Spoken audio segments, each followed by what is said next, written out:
Hello, everyone, and welcome to another AMP podcast. I'm Kerry Cole, editor of Materials Performance Magazine, and this episode is part of a special series spotlighting the winners of the 2025 Materials Performance Innovation Awards, celebrating cutting-edge technologies that are driving progress in corrosion control and protective materials. Today, we're featuring one of this year's standout innovations in the corrosion control category, CR Tech, or corrosion-resistant technology, developed by ROCKWOOL Technical Insulation.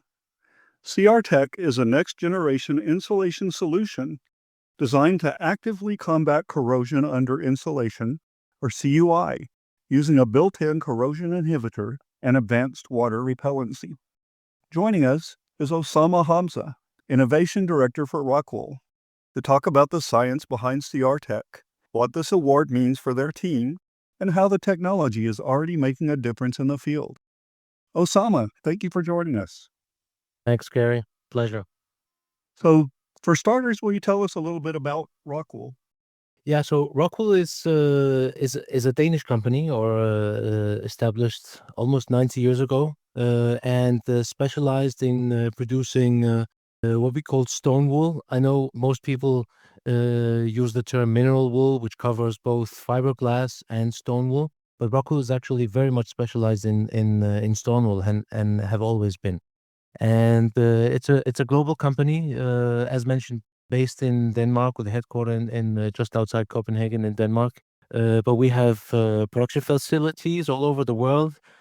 I think in most European countries we have a production facility, and then of course in North America we have two production facilities or two plants, one in Mississippi and one in West Virginia, and then we're also establishing a new one in Washington State. In Canada, we also have two plants. So we also have factories in Asia and Russia as well. So very much a global company, but actually very much specialized and dedicated to the material of stone wool. And this is what we, all of us have this very strong kind of a belief that stone wool as a material has these very versatile applications and is and has been used and is still being developed into many different areas. I think most people would know stone wool from or mineral wool, if that's what the people usually call it, from the building industry. If anyone has tried insulating an attic or renovated at home or something like that, then you might be using a fiberglass material, or you might be using a stone wool material, which is what ROCKWOOL is producing. Fiberglass and stone wool differ a little bit. Stone wool has different acoustic properties and has very superior in terms of acoustic and so on. And then it also has a higher fire rating, so it's used for fire insulation. But other than that, they're mainly used also as thermal insulation for insulating attics, separation walls, facades, roofs, everything. And then over the years, ROCKWOOL has also expanded into a number of segments like insulation in ships, insulation in industry, and that's what this innovation is related to, the industrial segment and industrial insulation. But we also developed products for growing substrates and greenhouses and being used in rainwater drainage and so on. And still, until this day today, after 90 years or almost 90 years, we still believe, that the sky's the limit when it comes to developing new features and new applications for stone wool and so on. So that's what ROCKWOOL is all about. Very helpful, thank you. Yeah. And of course, the big news, congratulations on winning the AMP Materials Performance Innovation Award. Yeah. That was a big milestone. Yeah, it was a big recognition and big achievement. Yeah, we're very proud of that. How did you find out that CR Tech had won, and what was your reaction? Yeah, so I knew that we have been nominated around New Year. I also heard that we were in the final field and expecting to hear whether we've won the award or not. And then I think it was earlier this year, the beginning of the year. I'm based in Denmark, so there's a little bit of time difference between me and my colleagues in the US. And I think I was in in the grocery store, in the waiting in line, and then suddenly, checking my emails, and then I saw this email that said, "Yeah, we we won the award," and I was of course really happy. And I was standing there by myself. I was buying groceries, so I didn't have anyone to. But I think people around me, they could see, there was I it was a big news. So I was very proud. Yeah, very, very happy, very happy. And it's because it's a big honor. AMP is the place where we've been present at the conferences in AMP and NACE when it was called NACE before that for many years. And this is where we get our inspiration. This is where we introduce our products and so on. So being recognized in that scientific community among technical peers and people who I've met in previous years and so on. It was a big honor. Yeah, so it was a big moment. But actually, I I also have to say this was my second award because in 2019 we also won an award. So and I when we got nominated for this one this year, I thought, no, can it be real? That could it be that we could win it again for another innovation? But yeah, we did. So yeah, that was a big moment. Yeah. But as I also said, we also believe that the sky is the limit when it comes to stone wool and new innovations and so on. So we're going for a hat trick, and then we'll see. Absolutely. Never hurts to try again. Yeah, exactly. So, for people who might be thinking about nominating themselves for an award, can you tell us what that nomination process is like? And did you expect CR Tech to stand out in such a competitive field? Yeah, it truly was a competitive field because when I met all the other nominees and so on, the conference and so on, I mean, there's some really great stuff being nominated there. But I think the nomination process usually, I mean, it starts with you as an innovator, believing deep inside that you're onto something, that is big, and you're ready to nominate it. And I think the nomination process also involves describing in some detail what the technology is and the novelty of it and the application of it and the benefit it has to a customer and so on. And then, yeah, and then in the end, crossing your fingers and hoping that, yeah, that you stand out. Right. So, for our listeners who might not be familiar with corrosion under insulation or CUI, can you briefly explain why it's such a challenging issue and how CR Tech directly addresses it? Yeah, so CUI is actually it's been in focus area for us for some years, and like I mentioned, this is the second innovation award we win at AMP, and the first one that we won in 2019 was also related to CUI. So it's been something that we've been working with for some time. I should also mention that when I say we, it's the division in ROCKWOOL that works with technical insulation. So that's where, as mentioned, most of ROCKWOOL products are used in building industry, but we also have a lot of different applications and different areas where stone wool is also used. And one of them is insulation in industrial applications. So people should imagine, refineries and pipelines and industrial facilities and so on, where you have high temperatures, where you want to control temperature for the sake of process, and you want to transport liquids or gases in pipes, or you want to store them in tanks or vessels, and you want to protect either your employees from high temperatures, or you want to conserve the temperature inside and so on. And that's when you use insulation. So it's in the industrial area. And that's where CUI or corrosion comes into the picture because in these environments, like mentioned, we're dealing with high temperatures, but it's also a harsh environment in the sense that it's a lot of facilities outside exposed to weather. In many cases, there's also a corrosive environment because of the emissions or some of the materials being used in a facility and so on. So, and in many cases, especially in terms of oil and gas industry and so on, a lot of these facilities are located in coastal areas because usually, operators want to be close to the global market and being able to ship products out to the global market and so on. So usually they are close to terminals and harbors and so on. So it's usually also coastal areas. So in general, all these factors add to the corrosive environment around the facility. And what this means is that, as you can imagine, if you're an operator of a refinery, that you would have kilometers and kilometers of piping and large areas of steel which is insulated.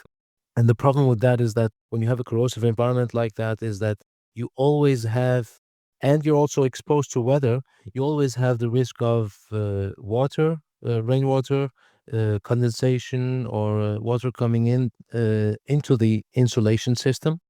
And that usually happens through joints and or through damages in the jacketing. And then you have water seeping in under the insulation, and then because of the high temperatures, then you have a corrosive environment and a corrosion process. And the problem is that you never know where it happens and when it happens. You always have this underlying risk that there's corrosion in your facilities spreading. And one of the main ways of being on top of that is doing frequent inspections, which are costly and they interrupt operations and so on. And that's why when choosing materials and designing facilities, operators are usually using, the corrosion performance is usually a design criteria. So when choosing an insulation material, they usually look at, how does this material perform in terms of corrosion, and does it mitigate risk of corrosion and so on. And that's where ROCKWOOL and stone wool comes into the picture, because as if any of the listeners can imagine that stone wool is a fibrous material, if you try to use it at home for insulating an attic or something like that, then it's a fibrous material that acts a little bit like a sponge, and it's not difficult to imagine that it could absorb water and then pull water into the system. And that's why we in ROCKWOOL wanted to address this issue, and that was the first issue that we wanted to address, which is water absorption. So we said, okay, how can we address the performance of the water absorption as a performance criteria, and make wool or our product water repellent. So we did that, and we spent a lot of development energy and resources on doing that. And then the next step was to do the corrosion inhibitor, which is the innovation that we won the award for. And I can get into details of each one of these and what they do. Okay. Yeah. So basically, this actually came a lot from the interaction that I had at AMP and NACE, when it was called NACE, some years ago. When I would go to the conference and be at the technical sessions and so on, and also interact with peers, what I would see is that I would see a lot of different materials than stone wool. And we quickly realized that different materials have different strengths and different weaknesses. And that's when the idea emerged that we should see how we can compensate or eliminate any weaknesses that our material has, and maybe let ourselves inspire by some of the strengths that other materials have. So basically eliminate any weaknesses that stone wool might have, and add any strengths that other materials have into stone wool. I was walking around with this belief that we could really, upgrade any weaknesses and any strengths, and then upgrade this material into a superior materials when it comes to corrosion. And like I mentioned, water absorption was one of the first issues or parameters or factors that we wanted to address. So we said, okay, we have to do something about water absorption. And a lot of people had this perception that stone wool was being a fibrous material, that it would absorb a lot of water. So we wanted to address that. And first step was to develop a water repellent technology, which we implemented into the wool and into the material. And we succeeded with that. So if you can imagine, if you grab a piece of wool in your hand, and you would submerge it in a bucket of water under the surface of water, and then you would take it out, the wool would then repel water completely. So it will be dry and not absorb any water. So it would act like a completely different material suddenly. It was acting like foam or a piece of cork or something like that. And that was what we went for. So really upgrading the performance of stone wool in that sense. and that's when we said, okay, so now we've developed the water repellent property, and now our material is repelling water and keeping water out of the system. And that's when we won the award in 2019 for that technology. And then when I was at these conferences, it was actually in Nashville, this year. And when I was at that conference, I would also look at all the other materials being presented and some of our competitors and so on. And I could see that some of them were presenting a corrosion inhibiting performance in their material. And I was thinking, okay, so how can we do something like that in stone wool? So now we've addressed the water repellency, how can we add a corrosion inhibiting performance into the same material? And the idea was that, the wool being water repellent keeps water out, but if water comes in through any joints or something like that, there's like a second line of defense. There's like an additional feature, which is a corrosion inhibitor. And that inhibitor would then, be as part of the product, and sitting there, ready to react with any moisture that comes in, and then act as a second line of defense in a facility when it's being used. And that's when the idea came of developing this corrosion inhibitor that we also started developing. And the development was it was really a journey where we took it from idea stage all the way to seeing the first product rolling out of the factory. And and that's the CR Tech technology, which is basically the corrosion inhibitor. And that's the technology that we won the award for this year. So as you can hear, it's been a COI journey for ROCKWOOL, where we've been dealing with this for years and really taking step after step in upgrading the performance of stone wool. Definitely. Yeah. So thank you for explaining that and give us a little behind the scenes look at the process. It's very interesting. So the test results look impressive. 5 times better performance in ASTM G189 and resistance even with high chloride levels in ASTM C1617. So what do these results mean in real-world industrial applications? Yeah, so the thing with corrosion is that it takes years for corrosion in the natural environment to occur. And out in the field, it could occur in year 1 or it could occur in year 20. In order to test how a material performs with corrosion, you can't be sitting and waiting for it for 20 years until you see a result.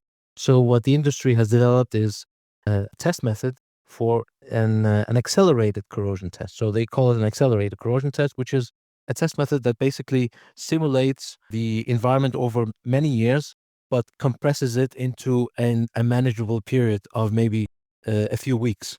And the way to do it is by simulating this worst case harsh environment where you have a piece of metal, and that's how the G189 test is done. And the one that we've based a lot of our testing on, because we really feel that this is very close to what's out in the field. So you have a pipe which is insulated, so it's wrapped in a piece of stone wool insulation, a pipe section, and then you drill a hole through the insulation, and then you pump water through that hole. So you basically simulate that you have a piping system. There's a damage somewhere, and there's a lot of rainfall, and then water comes in and starts seeping into the pipe, and then you have the trouble. So and at the same time, we also heat up and cool down the pipe, and this way you have the cyclical temperature regime, which also accelerates corrosion. So really trying to make the worst case scenario and seeing how the material performs. And we did that, and we also did it with both with rainwater, but we also simulated corrosive water with chlorides and so on. And we really tried, and still pushing this performance to the maximum in worse and worst case scenarios.